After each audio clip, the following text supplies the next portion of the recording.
Welcome to this episode of the Blue White Academy. My name is Rob, and in this video I'll show you how to perform a tube calibration with our smart peristaltic metering pumps. Today I will guide you through calibrating the feed rate for your metering pump with your unique chemical feed conditions. And I'll be using the M3 peristaltic metering pump for this video. And this process is exactly the same for our 3 series, 4 series, and 5 series peristaltic metering pumps. So let's get started.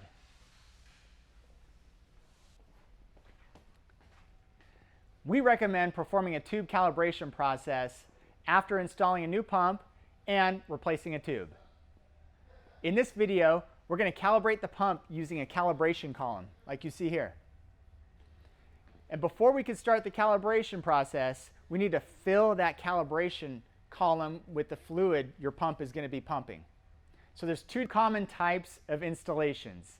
There's a flooded suction, where your chemical tank and your chemical level is above your pump.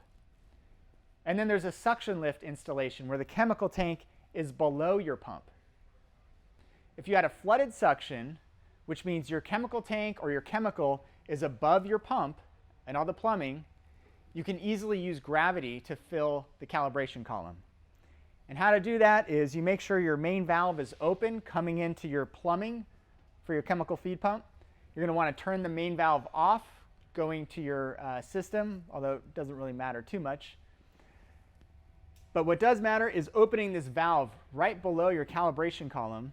And what that's going to do is allow the gravity to push the chemical into your plumbing, and it's going to go through this valve and start filling up your calibration column. So you're going to want to stay close while this process is happening, and you're going to see your fluid level rise and rise, and I like to wait till it gets to the 0 up on the top to properly calibrate my tube.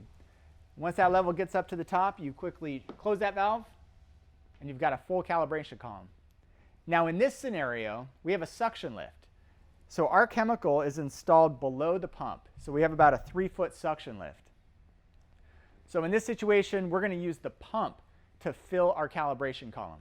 And so I'm going to show you how to do that right now. Make sure this valve is closed, pump that would direct chemical to your system. And so I'm going to open up this valve here to direct that chemical to flow into our calibration column. All right, this valve is closed, this one open. All right, looks like we're set. So I'm going to start the pump.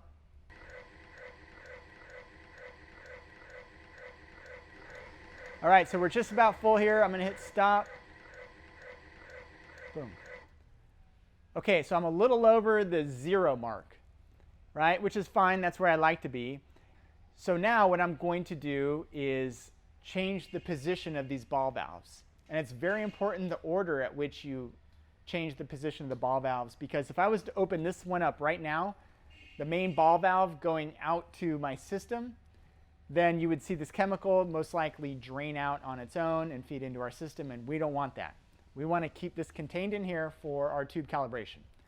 So this is closed.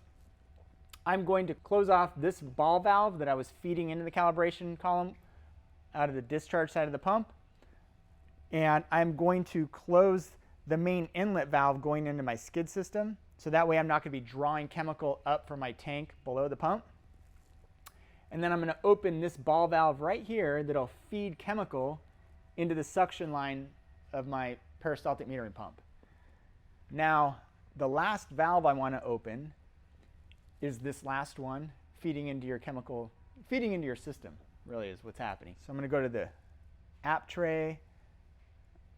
I'm going to select manual speed adjust. And it doesn't really matter what run mode you're in. I'm just in manual speed adjust mode. You could be in 4 to 20 and all this, and you'll still see the tube calibration icon.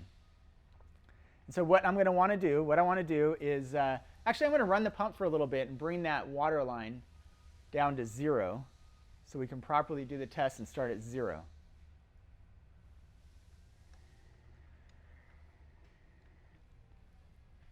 And that's it, right about 0. Okay, so we're good to go. I'm going to go into the tube calibration screen. Now, what you see here are 2 text boxes. The first one is pump speed. And this is the speed at which you're going to run the pump during the tube calibration. And the second text box is runtime. And so that's the duration, that's the amount of time at which you're going to run this test. So I'm going to select a pump speed that's going to be approximately a similar speed that this pump is normally going to be running at. And that's what is recommended, although not necessary, but recommended. So I'm going to select 25% motor speed. I'm going to go next. And now I'm going to select the runtime. So I'm going to type in 60 for 60 seconds, enter, and double check your ball valves. It's always good to do that. Open, close. All right. So now we'll run the tube calibration process.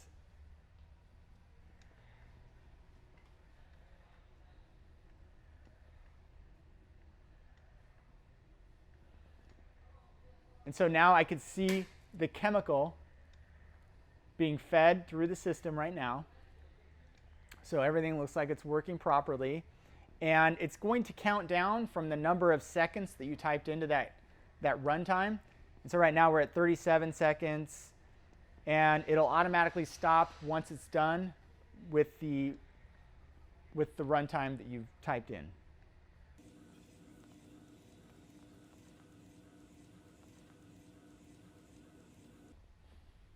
Okay, so now the tube calibration process is complete, and I see this dialog box is showing up on the screen, and it says enter the measured flow rate into the field below. And it has a text box, so it wants me to enter the milliliters a minute that's on the calibration column where the fluid level is at. So I'm going to walk over here. I'm at 200.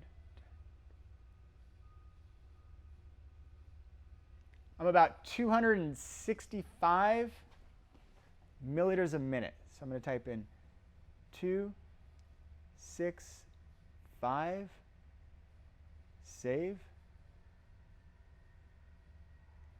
That's it. Now you're done with the tube calibration. So what I can do now is empty this chemical that's now sitting inside of our calibration column. And to do that, I'm going to make sure this valve's closed always when I'm working on the system. That valve is open, this one open. I'm going to open this valve. It's going to feed back into the tank. Now, if you have a foot valve, it's not going to work this way. We do not have a foot valve on our suction line of the tube that's in the tank. But a lot of times you do, so you won't be able to evacuate your calibration column this way. You'll just have to pump it into your system or another way. So I'm going to close that valve, close this one, and we are ready to go. I'm going to open this valve up. Now I'll start drawing chemical up from our tank again.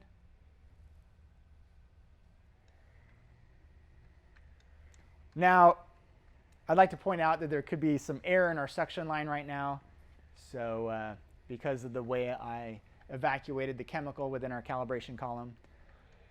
But that is how you perform the tube calibration process on our M3. And this is also exactly the same in our 3 series pumps, 4 series pumps, and our 5 series pumps.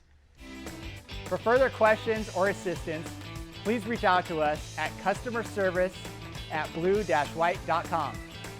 And thank you for watching this latest episode of the Blue White Academy. And to learn more information, please visit us at blue-white.com.